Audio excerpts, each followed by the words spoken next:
కొత్త రేషన్ కార్డుల పంపిణీ మళ్ళీ వాయిదా. మార్చి 1న 1,00,000 రేషన్ కార్డులు ఇస్తామన్న సర్కారు గడువు వచ్చే సమయానికి వాయిదా వేసారు. అంతే, వాయిదాల సర్కారు ఇది. అప్పట్లో ఏం చెప్పిరా ఈ రేషన్ కార్డులకు సంబంధించి? ఇక చూడండి ఎంత దుకాణం ఉంటుందో చెప్తా ఇప్పుడు మీకు. ఈ రేషన్ కార్డులు దీనికి ఎందుకో ముహూర్తం బాలేదు.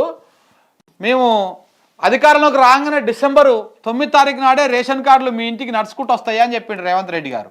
గుర్తుకుందా మీకు? ఎన్నికల సందర్భంగా కేసీఆర్ 10 ఏళ్ళ నుండి ఒక్క రేషన్ కార్డు ఇవ్వలే, మేము అధికారంలోకి రాగానే రేషన్ కార్డులు మీ ఇంటికి నడుచుకుంటూ వస్తాయి అన్నాడు. రాలే. డిసెంబర్ 9 పోయింది, రాలే. దాని తర్వాత ప్రజాపాలన అప్లికేషన్లు అని చెప్పేసి ఓ దుకాణం పెట్టిరు. ఇందులో కూడా రేషన్ కార్డుల కోసము అప్లికేషన్ తీసుకున్నారు. ఇందులో కూడా ఇది కూడా రాలే. ఇక దాని తర్వాత మళ్ళా రేషన్ కార్డుల కోసము మళ్ళీ ఒక కొత్త దుకాణం తెరిచి రేషన్ కార్డులు అప్లై చేసుకోండి అని చెప్పేసి మళ్ళీ మధ్యలో ఒకసారి మీ సేవా కేంద్రాలలో ఓపెన్ చేసిర్రు. అప్పుడు కూడా రాలే. మన తర్వాత మొన్న ఏం చేసిర్రు? మొన్న ఒకసారి అదేదో వెట్రిగా మళ్ళా మన జనవరి 26 తారీఖు సందర్భంగా మేము రేషన్ కార్డులు అందరికీ ఇస్తున్నాం, మండలానికి ఒక ఊరు చొప్పున పైలట్ ప్రాజెక్ట్ కింద ఇచ్చినాం, అందరికీ ఇస్తున్నాం అని చెప్పేసి మళ్ళీ ఒకటి చేస్తే అప్పుడు కూడా రాలే. మొన్న మధ్యలో అదైపోయిన తర్వాత మళ్ళా రేషన్ కార్డుల ఓపెనింగ్ కార్యక్రమం ఏదో పెట్టిర్రు. 1,00,000 రేషన్ కార్డులు ఒకటేసారి ఇస్తామని చెప్పారు. అది కూడా ఇప్పుడు ఆ చివరిది కూడా రాలే. ఇన్నిసార్లు రేషన్ కార్డుల మీద డ్రామాలు చేస్తూ ఉన్నారు వీళ్ళు. ఆ రేషన్ కార్డు వచ్చేది లేదు, పోయేది లేదు. వాస్తవం చెప్తా వినండి. ఇప్పుడు తెలంగాణలో ఉన్నటువంటి మొత్తం జనాభా 4 కోట్ల పైచీలకు. వీళ్ళు దొంగలెక్కలు చెప్పారు మన 3.5 కోట్లని, కానీ అది తప్పది. 4 కోట్ల పైచీలకు 4 కోట్ల పైచీలకు జనాభా తెలంగాణ రాష్ట్రంలో ఉన్నది. అండ్ యావరేజ్గా 1 కోటి కుటుంబాలు ఉన్నాయి. 1 కోటి కుటుంబాలు తెలంగాణ రాష్ట్రంలో ఉన్నాయి. 1 కోటి కుటుంబాలు ఉన్నాయి. ఇప్పుడు తెలంగాణ రాష్ట్రంలో రేషన్ కార్డులు 89,90,000 కుటుంబ రేషన్ కార్డులు ఉన్నాయి.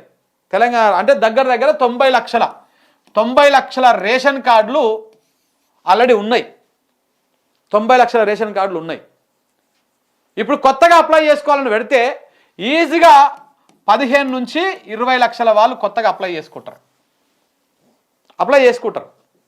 10 లక్షలు అయితే మినిమం ఉంటుంది. ఇదంతా ఎందుకు? ఈజీగా 10 లక్షల కొత్త రేషన్ కార్డులు అప్లై చేసుకుంటారు. అంటే దొంగ రేషన్ కార్డులు ఎన్ని ఉన్నాయో చూడండి.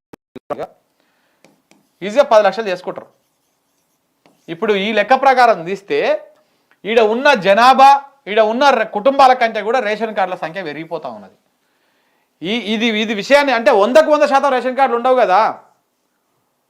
చాలామంది ప్రభుత్వ ఉద్యోగులు ఉన్నారు, చాలామంది అదైతే పవర్టీ లైన్ ఉందో ఆ పవర్టీ లైన్ పైనటువంటి వాళ్ళు ఉన్నారు. వీళ్ళందరినీ తీసేస్తే మరి గన్ని రేషన్ కార్డు ఎట్లా వస్తున్నాయి? ఇవన్నీ ఏరివేసే కార్యక్రమం చేయాలి. అందుకే ప్రభుత్వం తలకాయలు పట్టుకుంది. గత ప్రభుత్వం కూడా ఇంకా పూర్తి ఆల్రెడీ ఇచ్చిర్రు 3 లక్షల వరకు ఏమో కొత్త రేషన్ కార్డులు, ఇంకా పూర్తి స్థాయిలో వేయలేకపోయారు. ఎందుకంటే ఉన్న రేషన్ కార్డులు, ఎగ్జిస్టింగ్ రేషన్ కార్డులు చాలా ఎక్కువ ఉన్నాయి. 90 లక్షల రేషన్ కార్డులు ఉన్నాయి 1 కోటి కుటుంబాలకి. సో కాబట్టి ఇవన్నీ దృష్టిలో పెట్టుకొని ఇప్పుడు మళ్ళీ రేషన్ కార్డు దుకాణం పెడితే చాలా వస్తాయి. అందుకని ఇప్పుడు ఏం చేస్తారు? డిజిటల్ రేషన్ కార్డు అని అదని ఇదని ఈ 90 లక్షలని 50 లక్షలకు 60 లక్షలకు కుదిద్దామనే ప్రయత్నం చేస్తూ ఉన్నారు. అందుకనే లక్ష అప్లికేషన్లు తీసుకొని 10 లక్షలు మైనస్ చేసేటువంటి కార్యక్రమం నడుస్తూ ఉంది. ఇది జరగబోతా ఉంది అనమాట. అందుకే ఈ రేషన్ కార్డుల ప్రక్రియ 1 అడుగు ముందుకి 4 అడుగులు వెనకకి నడుస్తూ ఉంది. అప్పుల బాధకు మరో రైతు బలి. ఆత్మహత్య చేసుకున్న మిర్చి రైతు భూపాలపల్లిలో ఘటన. రేవంత్ సర్కారు, కాంగ్రెస్ సర్కారు ఘనకార్యం ఇది. ఇట్లా ఉంటుంది. పట్టింపు లేని ప్రభుత్వం, యూరియా కోసం రైతుల గోసలు, సరిపడా స్టాక్ లేక ఇబ్బందులు, నిత్యం ఏదో ఒక చోట నిరసనలు, అయినా పట్టించుకొని సర్కారు, ప్రభుత్వం తీరుపైన అన్నదాతల ఆగ్రహం. ఇది ప్రభుత్వం తీరు పట్ల అన్నదాతల ఆగ్రహం. ఇది ఎక్కడ? రాష్ట్ర వ్యాప్తంగా ఇట్లా జగిత్యాల జిల్లా రాయకల్ మండలంలోని ఆలూరు గ్రామంలో యూరియా కోసం రైతులు ఇట్లా ఇబ్బందులు పడుతూ ఉన్నారు. మార్చి 6న రాష్ట్ర కేబినెట్ భేటీ.